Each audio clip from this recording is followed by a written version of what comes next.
Hey. Welcome to week 6 of Unshackled with Tash.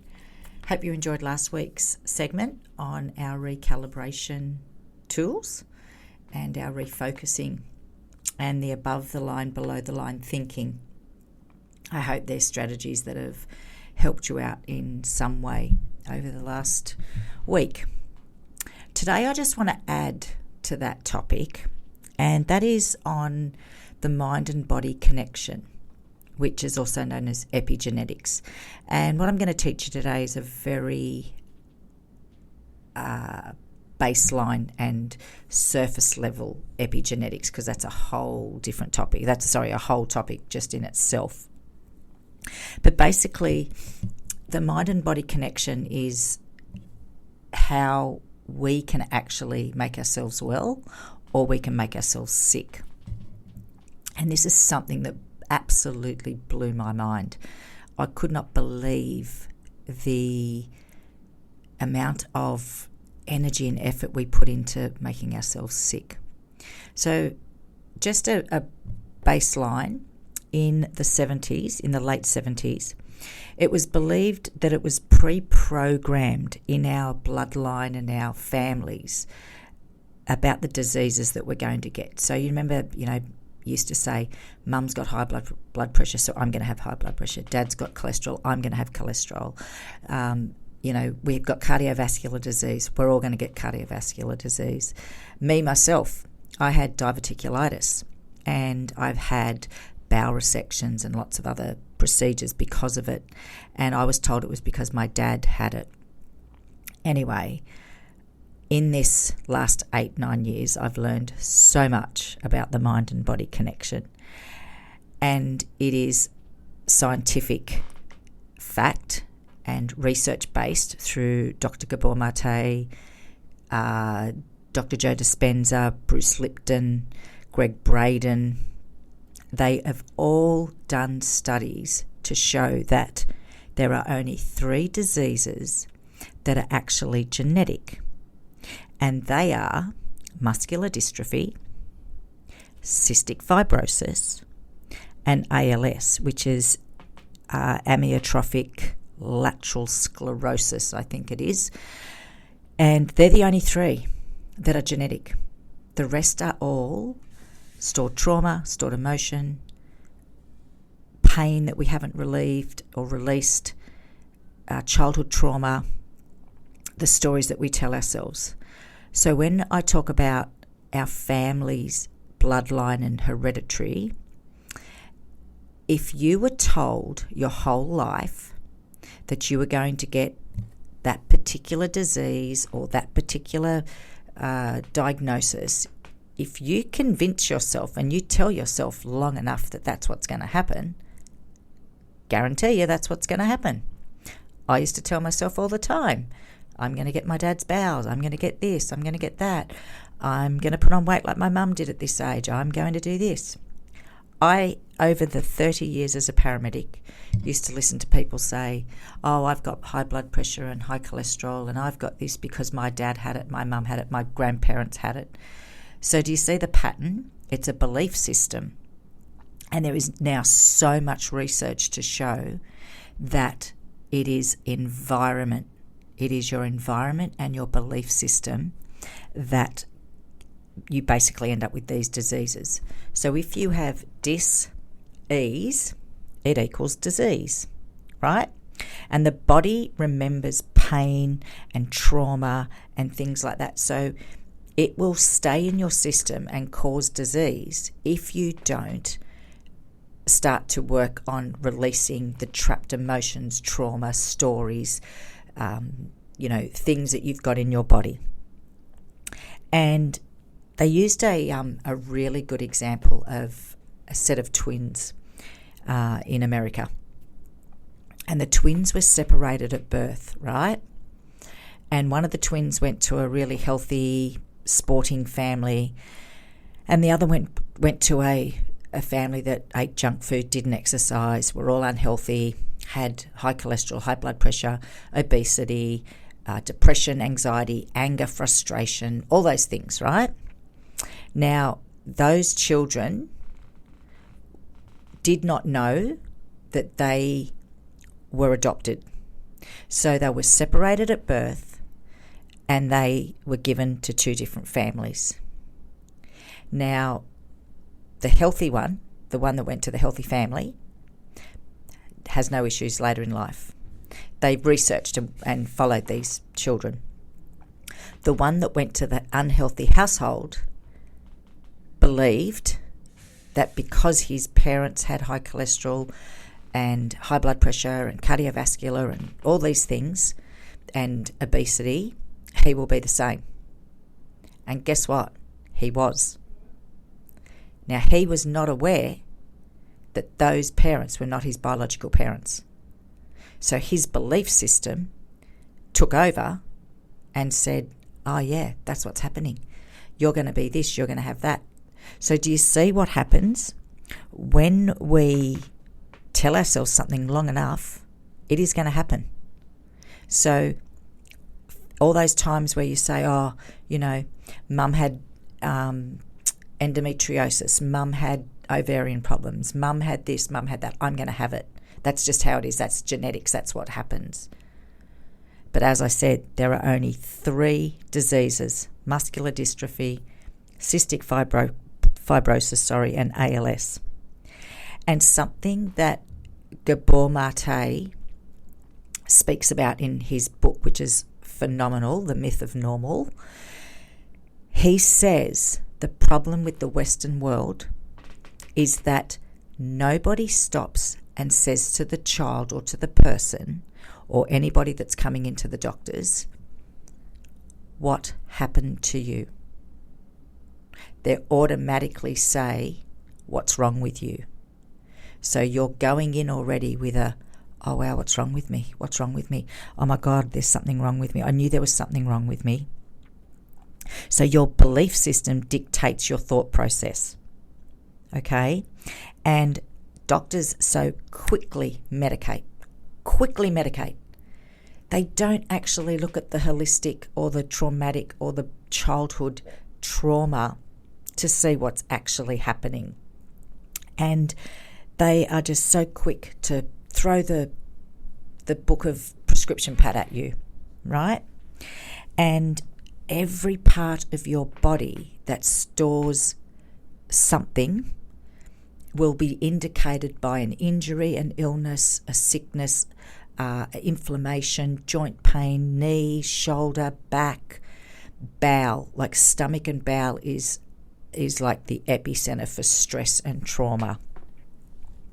And it explains that, you know, as soon as you start to feed on the fact that you are sick or that you're going to get something because mum or dad or aunt or uncle or grandparents had it, you will convince yourself. But here's the other thing, guys. You can actually start to do that in the reverse. You can start saying, well, no, I'm well, I'm healthy. This is just a hiccup. I'll work it through. What have I got trapped? What emotion is in there? What's happened to me in the past? I maybe need to look at this. And I can tell you now,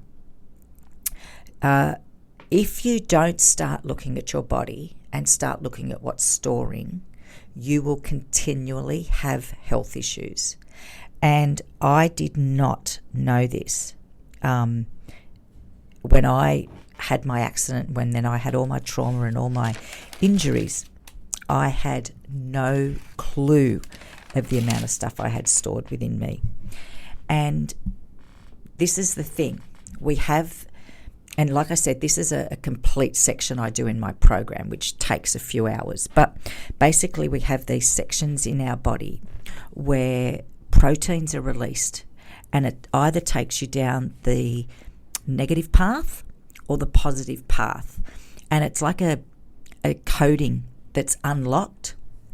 And if the code is unlocked on the positive, then you have more chance of feeling better, healing, looking at things in a different way. So the less stress, the less cortisol, the less adrenaline, the less worry.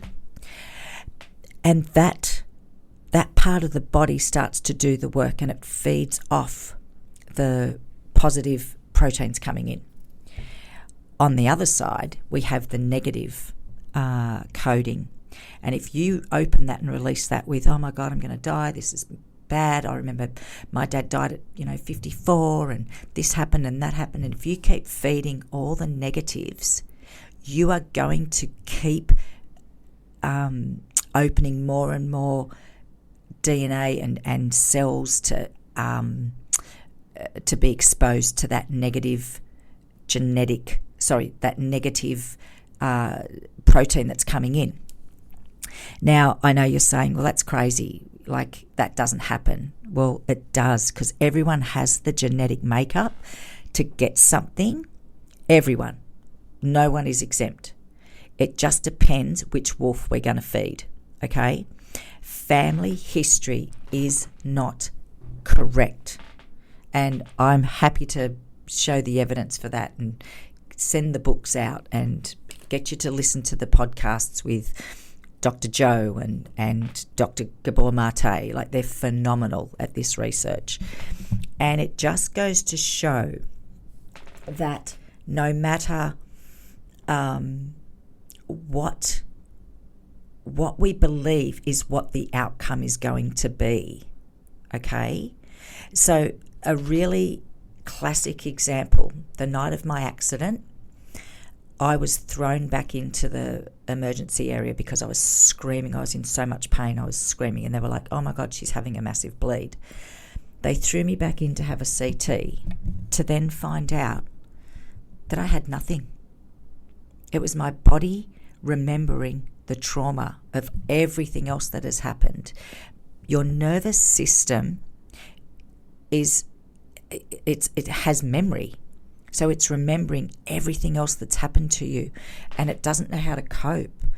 So what it does is it gives you all the signs and the symptoms of disease or pain or inflammation or, something that indicates something's not right.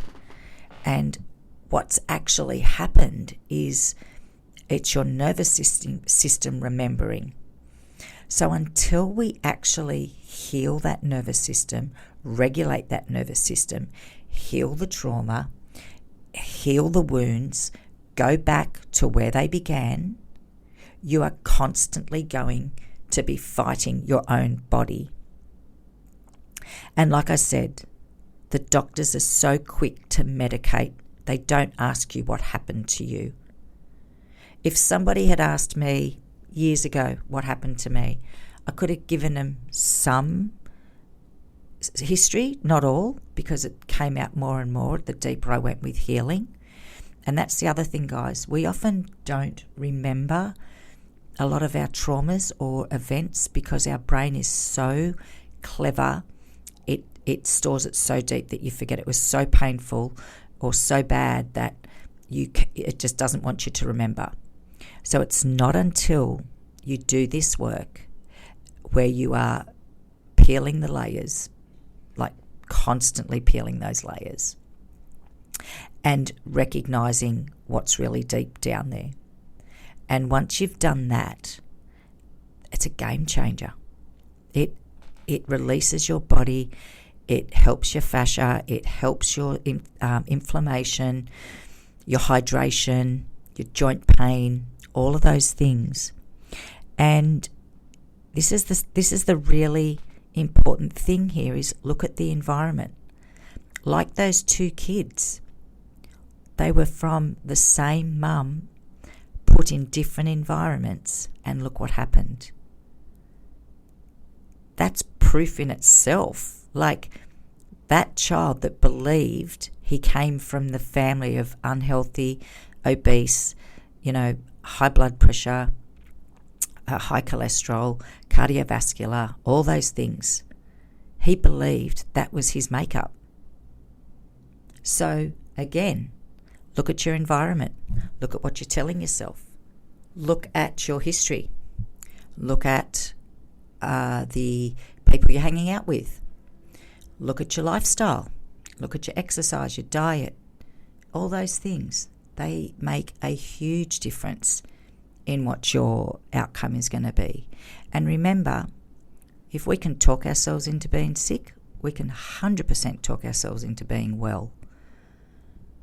So on that note, I'm going to let you think about that and really look at the stories that you tell yourself. How many people have got the story running that I'm going to have this because they had it? Like I said, there is so much evidence, research, and scientific support to say that that's not true, that we actually make ourselves unwell. And like I said, if you keep telling yourself over and over and over again, then that's going to happen. Like that example of you say things happen in threes because you're expecting it and you've told yourself so many times it's going to happen. It's going to happen. I used to get so frustrated when people said that to me, like that we're in this field. And I'd be like, no, that's not how it works. And when I started to actually follow this and really understand it and start changing my language and start changing what I told myself, I 100% now have 100% belief. And even now, if something's wrong with me, I will look at the holistic side first. And we're still human, we still matter, so we do need to get checked out if something's not okay. But if the results are always coming back, there's nothing, it's negative, you've got to start to ask, okay, what am I doing? What have I told myself? What story am I telling myself? What's my lifestyle been like? Have I exercised? Am I sleeping enough? Am I hanging around people that are draining me? Is my energy going in places it shouldn't go? That's the stuff you need to be looking at. So on that note, I will leave you and I'll look forward to catching up with you all next week. Have a great week.